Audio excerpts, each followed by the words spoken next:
Ju përshëndes të gjithëve, mirëserdhët në News Hour. Unë jam Habi Hoxha, ne do të jemi së bashku në vijim.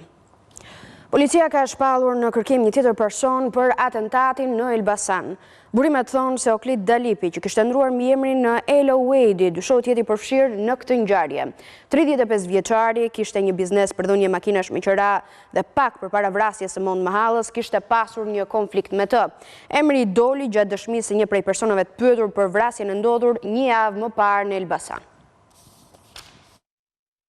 Policia e Elbasanit ka zgjeruar hetimet për atentatin ndaj biznesmenit Mondi Mahalla, duke shpallur në kërkim Oklid Dalipi.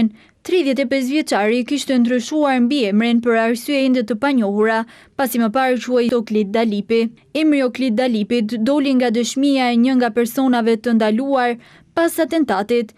Gjatë marrjes në pyetje nga Bluta e Elbasanit, i ndaluari ka dhënë informacion që çuan policinë tek emri i Dalipit, por hetuesit kanë pak detaje se cila mund të jetë përfshirja e 35 vjeçarit në vrasjen e Mahallës më 30 nëntor. 35 vjeçari i shpallur në kërkim, ashtu si Mondi Mahalla, kishte biznes në dhënien e makinave dhe taksive me qira dhe dyshohet që pak kohë para vrasjes të ketë patur një konflikt me viktimën. Në kërkim vijojnë të jenë dhe Armando Kola, si dhe Marcelo Arani, të cilët ishin pjesë e grupit që morën makinën që u përdor në krim, që më pas u shkrumbua në fshatin Mirak të Librazhdit. Në burg për ngjarjen qëndrojnë ish ortaku i Mahallës Gino Ago dhe roja i karburantit Xhaxhi Oil Kujtim Pisha, si dhe Nevzat Spaho 29 vjet dhe ky i përfshirë në atentat. Mondi Mahalla u qollua sapo doli nga zyra e tij pranë karburantit dhe hyri në makinë. Sipas kamerave të sigurisë, ekzekutori deli qetë nga makina, afrohet tek xhami i viktimës dhe qëllon disa herë 2 plumba, të cilët e kapën Mahallën në kokë duke e lënë të vdekur. Prokuroria e Tiranës i kërkon gjykatës konfiskimin e pasurive të Elton Arkaxhiut, i dënuar në Francë për trafik lëndësh narkotike, pasi dyshohet se kanë origjinën tek ky aktivitet kriminal. 3 pasurit janë një truall dhe 2 njësi biznesi në kryeqytet në pronësi të tij. Sipas organit akuzës, gjatë hetimit pasuror të Arkaxhiut rezultoi se nuk ka justifikuar blerjen e 3 pasurive të paluajtshme gjatë viteve 2005-2010. Prokuroria e Tiranës ka kërkuar në gjykatën e shkallës së parë konfiskimin e pasurive të Elton Arkaxhiut, i cili rezulton të jetë i dënuar në Francë për trafik të lëndëve narkotike. Konkretisht organi i akuzës kërkon që Elton Arkaxhiut t'i konfiskohen dhe t'i kalojnë shtetit një truall me sipërfaqe rreth 72 metër katror, në të cilin është ndërtuar edhe një godinë 38 metër katror, një lokal bar kafe i quajtur Rio, 108 metër katror me vlerë 210.000 euro dhe një ambient biznesi tjetër 63 metër katror me vlerë 126.000 euro. Të gjitha këto pasuri ndodhen në zonën e Myslimshyrit në kryeqytet, ndërsa rreth një vit më parë u vendosën në sekuestro preventive. Prokuroria thotë se trualli dhe 2 bizneset në emër të vëllait të Elton Arkaxhiut dhe një të afërmit të tyre janë vënë me paratë e përfituara nga shitja e drogës në Francë. Ndërkohë, ndaj këtyre personave prokuroria ka kryer edhe një hetim financiar ku ka rezultuar se me të ardhurat e tyre nuk mund të siguronin 2 bizneset dhe trualli në një nga zonat më të shtrenjta të kryeqytetit. Elton Arkaxhiu ka qenë i dënuar në Francë për veprën penale të trafikut të lëndëve narkotike, ndërsa në Shqipëri rezulton me precedent që nga viti 2011 për veprën penale të pastrimit të parave. 35 vjetori i lëvizjes studentore që solli pluralizmin në Shqipëri i gjen ish protagonistët të ndarë dhe misionin e Partisë Demokratike thuajse të dështuar. Sali Berisha vizitojnë qytetin studenti, por ish studentët dhe profesorët e 8 dhjetorit 90 shtrinë ndaj tij gishtin e përgjegjësive. Të ndarë në ditën e rinis, ish aktivistët e lëvizjes studentore e kujtuan veçmas 8 dhjetorin. Në këtë 35 dhjetor, Berisha me të vetët u mblodhën qytet studenti, para monumentit të Azem Ajdarit, ndërsa kritikët u mblodhën afër sheshit Skënderbej. Doktori u kërkoi demokratëve që të marrin shembull nga ajo ditë e të ngrihen edhe një herë e të erozojnë regjimin socialist. Sepse ato ideale janë të pavdekshme, ato frymëzojnë sot çdo opozitar shqiptar, çdo të ri shqiptar, të qëndrojnë me guxim në mbrojtje të lirisë dhe dinjitetit tyre. Ata sot janë me të vendosur se kur të shporin nga pushteti narkomafien dhe kleptokracinë me në krye Ramaduron e Europës. Por thirrjen e kishte jo për ish student të dhjetorit, që sot janë mbi 50 vjeç, por për ata sot, në 20 vjeç. Shpresa e vetme për të përmbysur narkoregjimin e Ramaduros është rinia shqiptare, është gjenerata Z e saj, është ajo gjenerat që këto 2 vite ka bërë historinë e lirisë në botë. Por përveç 2 djemve të Azem Ajdarit, në mungesë të vajzës së madhe Rudina Ajdarit, rinia e vetme e Partisë Demokratike në këtë 8 dhjetor përfaqësohej nga më demokrati, djali Fariut. Ata që konsiderohen si pretendentët e ardhshëm për lidershipin e Partisë Demokratike, Ervin Saliani, Belind Këlliçi apo Gazmend Bardhi, nuk e dëgjuan këshillën e doktorit për t'u frymëzuar nga Azem Ajdari. Ndaj dhe kritikët e tij ndër vite, të përjashtuarit apo rebelët, u mblodhën veçmas për të kujtuar 8 dhjetorin. Regje Puka, Ferdinand Xhaferaj, Roland Bejko dhe të tjerë, të cilëve doktori u ka vendosur me kohë traun në Partinë Demokratike, zgjodhën ta kujtojnë veçmas. Organizatori i takimit, ish studenti dhjetor 1990, Spiro Cura, sqaroi se pse ky grup refuzon përfundimisht të rreshtohet krah Berishës. Unë mendoj që politika nuk është vetëm mas, por është edhe pesh, nuk është vetëm numra. Disa njerëz mblidhen për të bërë bie fjala një takim të madh, një miting apo për të nderuar ditën në një formë caktuar, disa tjerë mblidhen për të diskutuar në planin e mendimit dhe në planin e perspektivës. Këto janë parti politike që janë tashmë të konsoliduara, kanë edhe problematikat e tyre të brendshme. Ne mendojmë të qëndrojmë, si thoshte, distancuar nga partitë politike, nga problematikat e tyre. Sepse për 35 vite, shumë gjëra ka ndryshuar, por jo fytyra e Partisë Demokratike. Ajo mbetet gjithmonë Sali Berisha, edhe kur doktori nuk ka qenë aty. Në 17 dhjetor mbahet në Bruksel samiti i Bashkimit Evropian me vendet e Ballkanit Perëndimor. Shqipëria shkon në këtë samit me detyrat kryera pas hapjes negociatave për gjithë grup kapitujt e integrimit, të cilat synojnë të mbyllen brenda 2027-s. Pjesë e diskutimeve do të jenë dhe hapat e hedhura nga çdo vend kandidat për të përfituar nga plani i rritjes.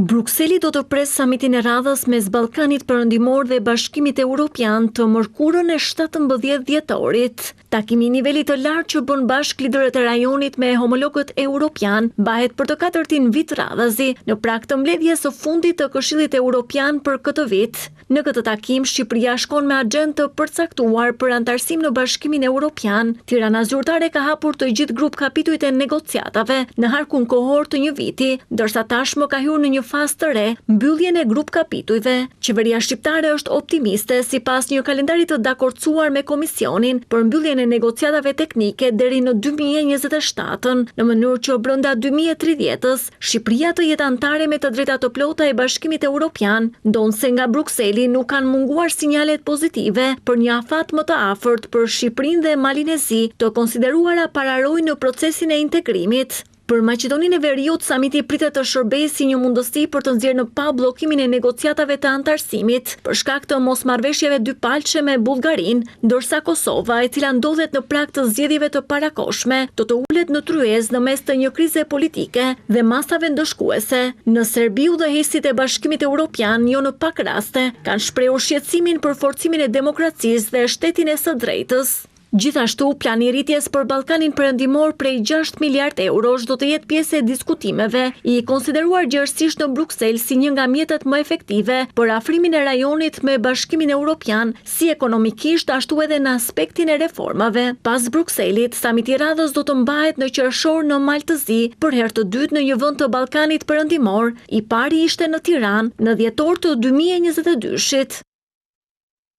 Një tjetër rast të vdekjesh të moshuarisht vetmuar ndodhi në Korçë. Një grua 70 vjeçare që jetonte vetëm është gjetur pa jetë në banesën e saj në këtë qytet. Alarmin në polici e dhanë fqinjët, të cilët thanë se nuk e kishin parë prej ditësh 70 vjeçare. Një 70 vjeçare u gjet pa shenja jete në banesën e saj në lagje numër 17 të qytetit të Korçës. Sipas informacioneve paraprake, e moshuara jetonte e vetme dhe për disa ditësh nuk ishte parë nga fqinjët. Policia pasi bëri hapjen e banesës, konstatoi trupin e pajetës 70 vjeçares Bajame Metalihu. Nga këqyrja jashtme, thon burime zyrtare të policisë, nuk kishte shenja jete, ndërkohë që fjalën e fundit për kohën dhe shkakun e vdekjes do e jap ekspertiza mjekoligjore. Fqinja e viktimës sqaron se 70 vjeçaria prej disa vitesh jetonte e vetme pasi bashkëshorti kishte vdekur më parë, ndërsa djali i saj vetëm vuan dënimin për një vepër penale në burg. Një komshi tjetër le marri policinë, edhe policia bëri detyrën e tyre. Sa ditë kishit që nuk e shikon? Kishim ja. Ne nuk hynim me dinë në fakt. E sa hapin derën. Se derën e ka të shkamuar, ja ka shkamuar i biri. Po djali këta? Burg. Vetëm, as ante, as pinte, nuk i dërgon të njëri, nuk i të njëri, pa nga e papire. Ne kishim anu kërë... Ishte e smur, vuan? E smuri ishte, sa jo ra nga kati 4 u paralizuar. Në qytetin e Korçës janë shtuar rastet ku persona të moshës së tretë gjenden të vdekur në banesë. Protesta e fermerëve grek vazhdon krijojë bllokime në pikën e kalimit kufitar të Kakavijës. Policia njoftoi se edhe sot nga ora 17 deri në orën 20 sipas orës shqiptare, kjo pikë do të jetë bllokuar për kalimin e automjeteve pasi fermerët grek mbajnë të bllokuar segmentin Kakavija-Nin në kryqëzimin e fshatit Kallpaq. Në pikën kufitare të Kakavijës, gjatë këtyre 3 orëve, sipas policisë, do të lejohen të kalojnë vetëm automjetet që kanë emergjenca shëndetësore. 2 mjekë shqiptar që drejtojnë shërbimet e kardiokirurgjisë në spitale europiane realizuan 2 ndërhyrje të suksesshme tek 2 pacientë në spitalin rajonal të Shkodrës. Ndërhyrja në zemër pa hapje për kalcifikimin e aortës u krye për herë të parë në vendin tonë, madje live duke u prezantuar një konferencë shkencore me mjek nga trevat shqipfolse. Njëri nga kardiokirurgët tha për ABC News se në Shqipëri shumë pacientë kanë probleme të tilla dhe kanë nevojë për të tilla ndërhyrje. Në Shkodër, për herë të parë u kryen 2 ndërhyrje në zemër, duke shmangur hapjen e kraharorit dhe në udhëheqjen e ekografisë intravaskulare. Pajisje që i mundëson kirurgu të shohë se sa e kalcifikuar është arteria dhe si është shpërndar kalciumi në të. Ndërhyrjet u kryen live në drejtimin e profesor doktor Aurel Tomës dhe profesor doktor Florin Cuculi, së bashku me ekipin e kardiologëve intervencionues të Spitalit Rajonal të Shkodrës, gjatë një konference shkencore ku morën pjesë 80 mjek të njohur nga trevat shqipfolsa. To ishin 2 ndërhyrje të pacientë që kishin arterje tepër të kalcifikuara. Një arterje kur është e kalcifikuar, ajo më vështirë hapet, edhe ndërhyrja bëhet pak më delikate. Për të kuantifikuar, për të parë sa është arterja e kalcifikuar, metoda më e mirë është të ketë një imazheri intravaskulare, do të thënë të shifet nga brenda arterjes të zemrës koronare, që se sa kalcium ka edhe në çfarë mënyrë është ai kalciumi i shpërndar.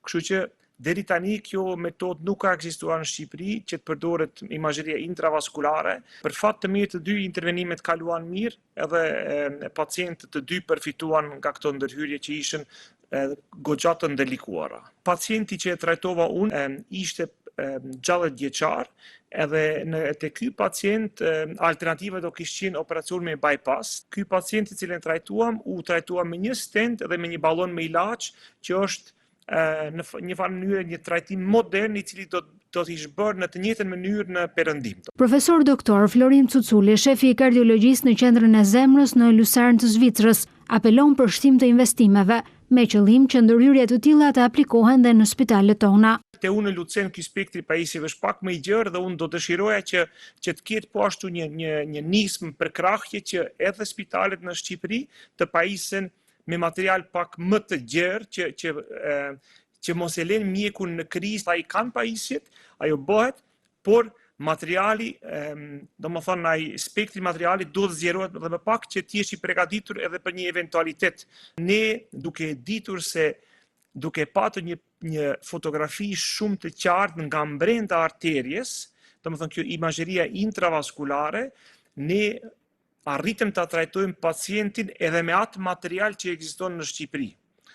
sepse e vlerësuam që kjo mund të bëhet, sepse ndonjëherë ti nuk mund ta vlerësosh atë thjesht nga pa pasur këtë imazhin intravaskular. Qëllimi është që mjekët në Shkodër edhe mjekët në gjithë Shqipërinë t'i bëjnë këta lloj ndërhyrje pa ndihmën tonë. Zemra mban vendin e parë në piramidën e sëmundshmërisë dhe vdekshmërisë. Sipas mjekëve, nevojat për ndërhyrje të tilla janë të shpeshta dhe në vendin tonë.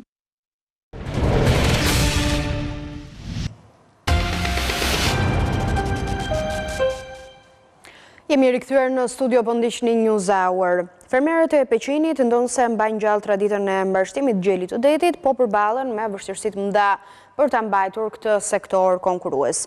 Ata po përballen me kostot e larta të rritjes natyrale dhe çmimet e ulta të produkteve të importit. Peqini prodhon çdo vit rreth 30.000 gjela deti të njohura për cilësinë e tyre. Edhe pse Peqini ka një traditë gjatë në mbarshtimin e gjelit të detit, fermerët e zonës thonë se përballen me vështirësi e sfida të mëdha në kujdesin ndaj tyre. Fermerët tekstojnë se rritja natyrale e shpendëve kërkon më shumë kohë e kosto më të larta, ndërsa në treg ata përballen me konkurrencën e produkteve të importit që shiten me çmime më të ulta. Pak a shumë jashtë është rëndit çmimi se ka hyrë mall nga gregu. Ne kërkojmë sa më shumë mos hyjë nga trau kufitar, që neve të shesim sa më mirë. Po vështiri me nëse duhen mise, duhen të hanë që të vegjit, i kam rritë më zjarë dhe donë. Kanë dalë që vjetë në tetor. Aktualisht gjeli i detit i rritur në fermat e Peqinit tregtohet deri në 1200 lekë për kilogram, një çmim që sipas fermerëve shpesh nuk mbulon kostot reale të prodhimit. Çmimi i gjelet varion nga 10 deri në 12 kg, por treg nuk ka po të thush nuk ja vlerë se ka shumë vështirësi gjeli i detit. Me koncentratën, me vështirësi me punën që ka shumë vështirësi. Po me ja ato, po t'jetë çmimi të varjoj ke 10 deri në 12.000 lekë, sikur arrin deri diku. Ka kosto shumë. Po me ja ato ne kemi traditë, e trajtojmë, e rrisim edhe bim deri diku. Gjeli është një lloj se me rrit një fëmijë të vogël, është shumë i vështirë. Gjatë aktivitetit promovues të organizuar në Peqin, drejtori i bujqësisë Nazmi Gjyra u shpreh se rreth 30.000 gjela deti mbarshtohen çdo vit në zonë, të njohur për cilësinë dhe shijen e veçantë. Rrethin e Peqinit aktualisht mbarshtrohen 30.000 krerë.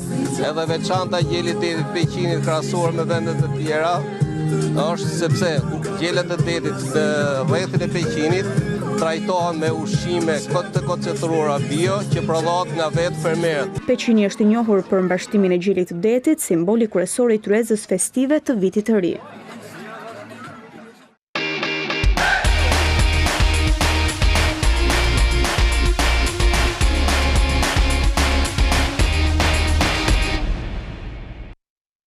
Ndërsa negociatat mes Kievit dhe Moskës vazhdojnë përmes Washingtonit, konflikti i Ukrainës po hyn në dimrin e tij të katërt mes ankthit të ukrainasve, por edhe Europës së Bashkuar. Brukseli është lënë jashtë negociatave duke rrezikuar kështu të humbë nesër vendin e tij në tryezën e negocimit të paqes. Nga Katari, komisionerja për punët e jashtme Kaja Kallas pranoi për herë të parë se Bashkimi Evropian nuk mund të bënte pa mbështetjen ushtarake të Washingtonit, por duket se edhe për Brukselin dimri që po fillon pritet të jetë i gjatë. Të ndjekim raportin special të dërguarit të ABC News Sokol Balla në forumin e Dohës.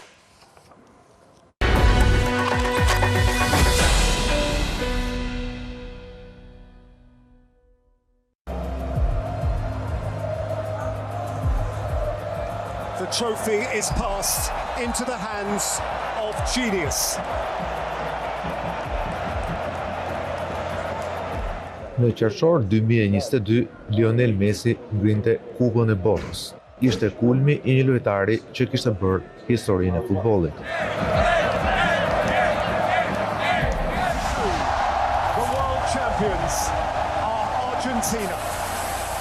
Por edhe kulmi i Katarit, vendit organizator të Kupës Botës. Vendi i vogël i Gjirit loboi për më shumë se një dekadë dhe e mori organizimin duke mundur kandidaturën e fortë anglisë me ambasador David Beckham. E mundi përmes një debati të fortë edhe për korrupsion të FIFA-s. The winner to organize the 2022 FIFA World Cup is Qatar. Please. Por Gianni Infantino, italo-zvicerani që drejtoi trupën botërore të futbollit edhe gjatë kupës së fundit botës, tha pak ditë më parë se nëse e pyesin se ku mbajt kupa më e mirë e saj, ai padyshim do të rizjete Katarin. Dhe nuk është i vetmi. Presidenti amerikan Donald Trump deri pak vite më parë e konsideronte Dohën një qendër të rrezikshme ku strehoshin terroristë dhe për këtë e izoloi Katarin dhe hapësirën e tij ajrore për 2 vjet. Por gjatë vitit të tij të parë si president kësaj radhe, familja zotruese e Katarit, Al Thani, i dhuroi atij një Boeing 747 si avion i ri i Air Force One. Avioni në fund të mandatit të zotit Trump do të kalojë në pronësi të fondacionit presidencial Trump, pra de facto do të jetë e tij për jetë. Kjo dhuratë është simboli i fuqisë së Katarit, një vend i vogël me zemër të madhe, po aq sa portofoli i tij. Katari është vendi me rezervën më të madhe të gazit në botë dhe dihet se kur të mbarojë gazi, poshtë do të vazhdojë nafta. Kjo shpjegon arsyen pse Doha prej vitit 2000 është rikthyer në pikë reference fillimisht rajonale dhe pastaj botërore për dialogun dhe komunikimin edhe për vende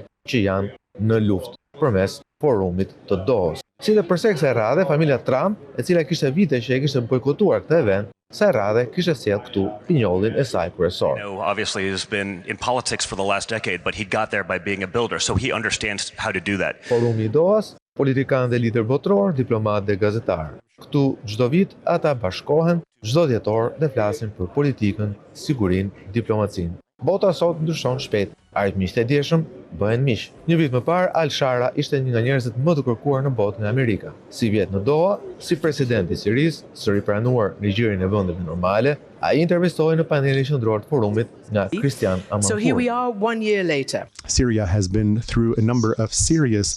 Doha ka qenë gjithmonë vend kryqëzimi i interesave të lindjes dhe të perëndimit. Tu në Katar, deri para 2 vitesh, zhvilloheshin negociatat mes talibanëve dhe amerikanëve. Pikërisht këtu në Katar strehohej dhe Hamas. Tashmë që konflikti në Gaza ka marrë një drejtim, sigurisht fokusi kryesor i konflikteve sot në botë është Ukraina dhe bepas në tavolinë nuk është thjesht pak i kepur, por dhe ai i Bashkimit Evropian. Në Kiev dhe Kharkiv vazhdojnë bombardimet. Nga Vjena vjen alarme për ndotje të re bërthamore nga Çernobil. Fantazmat e vjetra por i shfaqen. Rusia duket se ka gjetur një mbështetje që nuk e kishte më parë në Washington. Europa duket e vënë me shpatulla pas murit. Në Doha, në të njëjtën karrige ku ul Al-Shara, komisionere europiane e punëve të jashtme duket në një pozitë jo komode. Nuk e kam lexuar raportin amerikan sikur Europa është armiku. Në fakt, lexova vetëm pjesën europiane. Nuk kam lexuar pjesën tjetër. Sigurisht, ka pasur shumë kritika, por mendoj se disa prej tyre janë gjithashtu të vërteta. Po të shohësh Europën, ajo e ka nënvlerësuar fuqinë e saj përballë Rusisë. Megjithë këtë, dua të them se duhet të jemi më të sigurt në vetvete. Në të njëjtën kohë me forumin në Doha, Vladimir Putin bën një vizitë historike në indinë e 1.7 miliard njerëzve dhe ekonominë e fortë të saj. Një shtrirje dore për një aleancë sot financiare, por ndoshta nesër diçka më shumë. Si të një ftesë delit për të bajtuar me Kinën.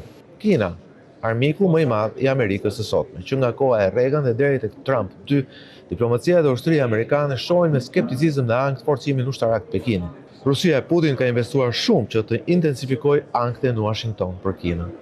Amerika nga ana saj ka investuar shumë që pas luftës së dytë botërore që të rrisë ankthën në Moskë me forcimin e Europës perëndimore. Por tani Donald Trump thotë se ka ardhur koha që Europa të paguajë mbrapsht interesat e investimit amerikan, duke ndërprerë blerjen e naftës dhe gazit rus. Si fillim, por Europa e plakur dhe e kamur nuk duket të jetë akoma gati. Macron apo Merz po flasin edhe për forcim ushtarak të Europës, por Putin nuk duket i shqetësuar. Ata janë në anën e luftës, edhe kur përpiqen gjoja të sjellin disa ndryshime në propozimin e Trump, ne e shohim qartë se çfarë po bëjnë. Të gjitha këto ndryshime synojnë vetëm një gjë, të bllokojnë plotësisht të gjithë procesin e paqes, duke paraqitur kërkesa që janë absolutisht papranueshme për Rusinë. Ata e kuptojnë këtë.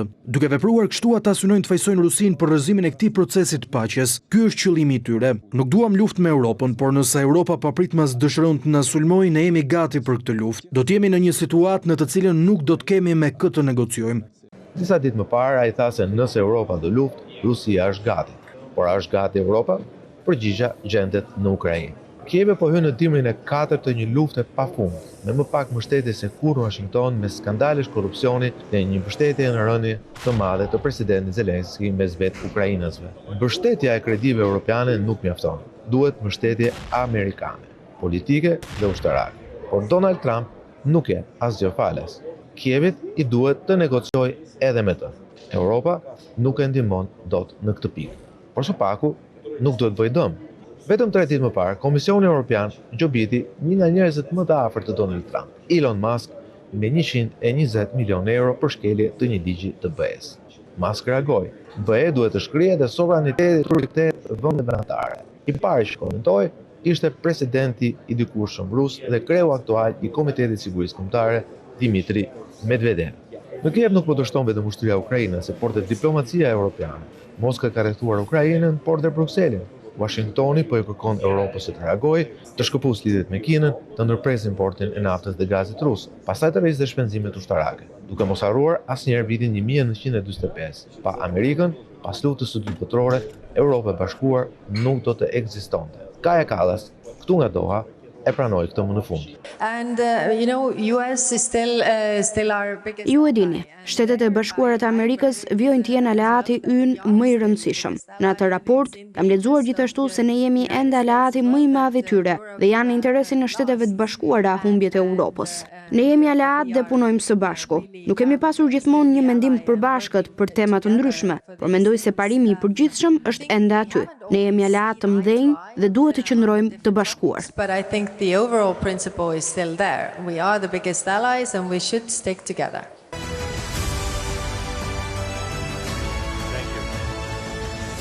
Washington, presidenti Vivas i dorëzon presidentit Trump çmimin e paqes të shpikur për herë të parë posaçërisht për të. Pas Katarit, Kupa e Botës do të ngrihet në korrikullin e vitit tjetër në Shtetet e Bashkuara.